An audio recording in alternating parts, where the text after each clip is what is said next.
नमस्कार विद्यार्थ्यांनो, तर हायकोर्ट शिपाई भरती 2025साठीचे महत्त्वाचे संभाव्य प्रश्न या व्हिडिओमध्ये आपण पाहणार आहोत.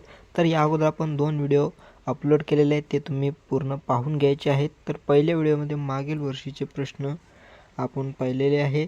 तर हे आपलं तिसरं लेक्चर असणार आहे. पूर्ण व्हिडिओ पहा. मागील वर्षीच्या प्रश्नांच्या वर आधारित हे प्रश्न आपण घेतलेले आहेत. तर मागील परीक्षेमध्ये GSTचा लॉंग फॉर्म विचारला होता. तर तशाच प्रकारच्या महत्त्वाच्या भारतातील प्रमुख संस्था आहेत, त्यांचे आपण लॉंग फॉर्म पाहणार आहोत. त्याचबरोबर आणखी पुढे माहिती आपण पाहणार आहोत. तर व्हिडिओ शेवटपर्यंत नक्की पहा, व्हिडिओला लाईक नक्की करा. तर पहिला प्रश्न आहे बघा, किंवा आपण ही माहिती डायरेक्ट पाहणार आहोत. भारतातील प्रमुख संस्था. तर इस्रोचा लॉंग फॉर्म आपल्याला विचारला जाऊ शकतो, कारण शिपाई भरती ही 7वी पासवर भरली जाते, म्हणजे आपल्याला सोपे प्रश्न असणार आहेत. तर मागील प्रश्नपत्रिका तुम्ही पाहिली असेल तर ती पण सोपीच होती, खूप काही अवघड प्रश्न त्यामध्ये विचारलेले नव्हते. तर इस्रोचा लॉंग फॉर्म होतो इंडियन स्पेस रिसर्च ऑर्गनायझेशन, भारतीय अंतराळ संशोधन संस्था. नेक्स्ट आहे RBI, reserve bank of India. त्यानंतर नेक्स्ट आहे DRDO. DRDOचा लॉंग फॉर्म काय होतो, तर defence research and development organisation. सेबीचा लॉंग फॉर्म, तर सेबीचे अध्यक्ष कोण आहेत, तुहिनकांत पांडे हे सेबीचे अध्यक्ष आहेत. परंतु सेबीचा लॉंग फॉर्म काय होतो, securities and exchange board of India. Securities and exchange board of India असं सेबीचा लॉंग फॉर्म होतो. महत्त्वाची संस्था आहे. त्याच्यानंतर आहे BCCI, board of control for cricket in India, असा या BCCIचा लॉंग फॉर्म होतो. त्यानंतर बघा BARCचा long form, Bhabha atomic research centre. हे कोठे आहे ते तुम्हाला कमेंट करून सांगायचं आहे. BARC, Bhabha atomic research centre. त्यानंतर ज्या महत्त्वाच्या आंतरराष्ट्रीय संस्था आहेत त्याचे पण आपण फुल फॉर्म पाहणार आहोत. युनो, जशी की महत्त्वाची आहे युनो, युनायटेड नेशन्स ऑर्गनायझेशन, संयुक्त राष्ट्रसंघ. WHO महत्त्वाची आहे, वर्ल्ड हेल्थ ऑर्गनायझेशन, जागतिक आरोग्य संघटना आहे. ह्या की आंतरराष्ट्रीय आहे, त्यामुळे तुम्हाला लक्षात ठेवायचे आहेत. मागील परीक्षेमध्ये GSTचा लॉंग फॉर्म विचारला होता, गुड्स अँड सर्व्हिस टॅक्स असं त्याचा अर्थ होता. परंतु आता त्यासंबंधी जर प्रश्न आला तर आपण इथं त्याचा अभ्यास करत आहोत, त्यामुळे आपल्याला पुढं अडचण येणार नाही परीक्षेमध्ये. त्याच्यानंतर आहे युनेस्को. तर युनेस्कोचा लॉंग फॉर्म आहे united nations educational, scientific and cultural organisation. त्याच्यानंतर UNICEF, united nations children's funds. त्याच्यानंतर नेक्स्ट आहे बघा IMF म्हणजेच आपण त्याला मराठीत नाणेनिधीचं जे नाणेनिधी म्हणतो, इंटरनॅशनल मॉनेटरी फंड असं म्हणतो. त्याच्यानंतर नासाचा long form national aeronautics and space administrations. आता महत्त्वाच्या आर्थिक आणि शैक्षणिक संस्था आपण पाहणार आहोत. तर आपल्याला मागील परीक्षेमध्ये 2023च्या परीक्षेमध्ये हा विचारला होता GSTचा लॉंग फॉर्म. तर याच्या संबंधित पुन्हा प्रश्न आला तर ह्या संबंधितच आपल्या व्हिडिओच्या मधूनच येईल, कारण या संबंधीच्या सर्व आपण जे आहेत संस्था इथं लॉंग फॉर्म त्यांचे पाहत आहोत. तर गुड्स अँड सर्व्हिस टॅक्स GSTचा लॉंग फॉर्म होतो. त्यानंतर NITI Aayog, national institution for transforming India. त्याच्यानंतर UGCचा long form university grants commission.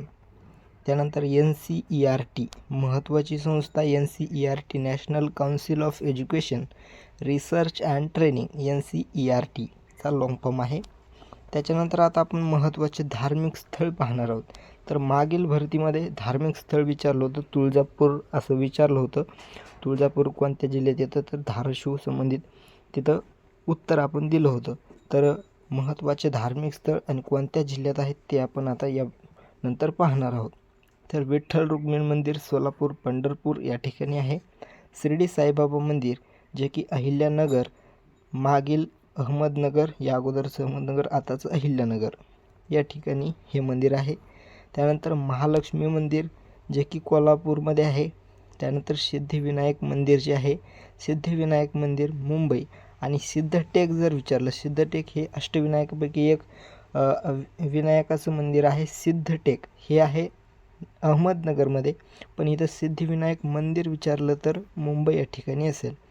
Trimbakeshwar ज्योतिर्लिंग नाशिक, महाराष्ट्रामध्ये 5 ज्योतिर्लिंग आहेत. कोणकोणते आहेत तर त्र्यंबकेश्वर ज्योतिर्लिंग, भीमाशंकर ज्योतिर्लिंग, घृष्णेश्वर, औंढा नागनाथ हिंगोलीला आहे, घृष्णेश्वर छत्रपती संभाजीनगरला आहे, भीमाशंकर पुणे जिल्ह्यामध्ये येतं आणि त्याच्यानंतर परळी वैजनाथ जे की बीडमध्ये आहे. त्याच्यानंतर भीमाशंकर ज्योतिर्लिंग पुणे या ठिकाणी आहे. त्यानंतर घृष्णेश्वर ज्योतिर्लिंग बघा छत्रपती संभाजीनगर, तुळजाभवानी मंदिर यावर प्रश्न मागील भरतीमध्ये आला होता. तर याच्या संबंधीचे आपण अनेक धार्मिक स्थळं आता पाहिलेले आहेत. धाराशिव उस्मानाबाद, गजानन महाराज मंदिर कोठे आहे तर बुलढाणा शेगाव या ठिकाणी आहे आणि जेजुरीचा खंडोबा पुणे येथे आहे जेजुरीमध्ये. त्याच्यानंतर आता आपण महत्त्वाचे मंदिर ठिकाण जे अष्टविनायकाचे 8 मंदिर आहेत कोणत्या ठिकाणी कोणतं मंदिर आहे ते पाहणार आहोत. तर पुण्यामध्ये 5 आहेत, त्यानंतर रायगडमध्ये 2 आहेत आणि अहिल्यानगरमध्ये 1 आहे जे की सिद्धिविनायक सिद्धटेक अहिल्यानगर हे एकच वेगळं आहे जे की अहिल्यानगर जिल्ह्यामध्ये येतं. मयुरेश्वर मोरगाव पुणे या ठिकाणी आहे. मोरगाव या ठिकाणी ठिकाण आहे. ठिकाण तुम्हाला विचारलं जाऊ शकतं आणि जिल्हा पण विचारला जाऊ शकतो पुणे. त्याच्यानंतर बल्लाळेश्वर पालीला आहे, बल्लाळेश्वर पाली रायगड, वरदविनायक महाड रायगड. आता चिंतामणी थेऊर पुणे. त्यानंतर गिरिजात्मक हे आहे लेण्याद्री पुणे, विघ्नहर आहे ओझर पुणे. त्याच्यानंतर महागणपती जो की 8वा महागणपती रांजणगाव पुणे या ठिकाणी आहे. पुण्यामध्ये 5 अष्टविनायक आहेत आणि त्याच्यानंतर 2 रायगडमध्ये आणि 1 अहमदनगर जे की आताच अहिल्यानगर आहे येथे आहे. तर महत्त्वाचे परीक्षेला आपल्याला मागील परीक्षेला म्हणजे मागील वर्षीचं जो मागील भरती जी झालेली आहे शिपाई भरतीची त्यामध्ये विचारलं होतं की करहांडला अभयारण्य कोणत्या जिल्ह्यात येतं तर करहांडला अभयारण्य कोणत्या जिल्ह्यात येतं असा प्रश्न मागील भरतीत होता. तर त्यासंबंधीचे सर्व आपण महत्त्वाचे अभयारण्य या व्हिडिओमध्ये आता पाहणार आहोत पुढे. तर ते तुम्ही पूर्ण पाहायचे आहे. तर करहांडला जे ते नागपूरमध्ये येत होतं. आता इथं प्रश्न आपण त्यासंबंधी बघून घेऊया. तर हे सर्व जे आता आपण पाहणार आहोत सध्या 6 जे व्याघ्र प्रकल्प आहेत ते आपण आधी पाहून घेऊया. त्याच्यानंतर अभयारण्य जे आहेत ते पाहून घेऊया. ताडोबा अंधारी हे चंद्रपूरमध्ये आहे. महाराष्ट्रातील पहिलं आहे हे व्याघ्र प्रकल्प. ताडोबा अंधारी पहिला व्याघ्र प्रकल्प 1973. त्यानंतर मेळघाट हा व्याघ्र प्रकल्प आहे अमरावती. पेंच हा आहे नागपूर. सह्याद्री व्याघ्र प्रकल्प हा 4 जिल्ह्यांच्या सीमेवर येतो, त्याच्यामुळे सातारा, सांगली, कोल्हापूर, रत्नागिरी असे त्यांचे जिल्हे आहेत. नवेगाव, नागझिरा, गोंदिया आणि भंडारा सीमेमध्ये येतो. त्यानंतर बोर, तर बोर हा वर्धामध्ये येतो. क्षेत्रफळाने सर्वात लहान व्याघ्र प्रकल्प हा बोर आहे. भारतात पण क्षेत्रफळाने सर्वात लहान बोर हा व्याघ्र प्रकल्प आहे. त्याच्यानंतर प्रमुख वन्यजीव अभयारण्य आता आपण पाहणार आहोत. राधानगरी कोल्हापूर गव्यांसाठी प्रसिद्ध आहे राधानगरी. महाराष्ट्रातील पहिलं अभयारण्य याला आपण राष्ट्रीय उद्यान पण म्हणू शकतो. त्याच्यानंतर रेहेकुरी अहमदनगर काळविटांसाठी प्रसिद्ध अभयारण्य रेहेकुरी अभयारण्य काळविटांसाठी. भामरागड अभयारण्य गडचिरोलीमध्ये भामरागड सुरजागड म्हणलं की गडचिरोली उत्तर यायला पाहिजे. त्यानंतर टिपेश्वर यवतमाळ या ठिकाणी आहे. सध्या वाघांसाठी हे जास्त प्रसिद्ध आहे आणि चर्चेत सुद्धा आहे. त्यानंतर भीमाशंकर पुणे या ठिकाणी आहे. शेकडो राज्यप्राणी आहे तिथं आपल्याला आढळतो. कोयना सातारा या ठिकाणी आहे. गौताळा आउटरम घाट हा छत्रपती संभाजीनगर आणि जळगाव सीमेवर आहे. त्यानंतर अंधारी चंद्रपूर या ठिकाणी आहे. यावल हे अभयारण्य आहे जळगाव या ठिकाणी, यावल जळगाव. त्याच्यानंतर आता महत्त्वाचे पक्षी अभयारण्य आता पाहू. कर्नाळा रायगड या ठिकाणी कर्नाळा आणि त्याचबरोबर इथं आपला काय कन्फ्यूज होत असतो पण कर्नाळा रायगड, अर्नाळा पालघर आणि नरनाळा अकोला या ठिकाणी लक्षात ठेवा. कर्नाळा रायगड, अर्नाळा पालघर आणि नरनाळा अकोला या ठिकाणी लक्षात ठेवायचे आहेत अभयारण्य. नांदूर मधमेश्वर नाशिक या ठिकाणी महाराष्ट्राचं भरतपूर म्हणून त्याची ओळख आहे. तिचे वेगवेगळ्या प्रकारचे बऱ्याचशा पक्ष्यांच्या प्रजाती आढळतात. जायकवाडी अभयारण्य औरंगाबाद म्हणजे छत्रपती संभाजीनगर. मयुरेश्वर सुपे या ठिकाणी आहे पुणे या ठिकाणी मोरांसाठी प्रसिद्ध मयुरेश्वर सुपे मोरांसाठी. त्याचबरोबर नायगाव हे पण मोरांसाठी प्रसिद्ध आहे पण ते बीडमध्ये आहे. नायगाव बीडमध्ये, मयुरेश्वर सुप्यामध्ये पुणे जिल्ह्यामध्ये. ठाणे खाडी, ठाणे फ्लेमिंगो, ठाणे खाडीमध्ये ठाणे खाडीतलं जे फ्लेमिंगो अभयारण्य आहे ते ठाणेमध्ये येतं.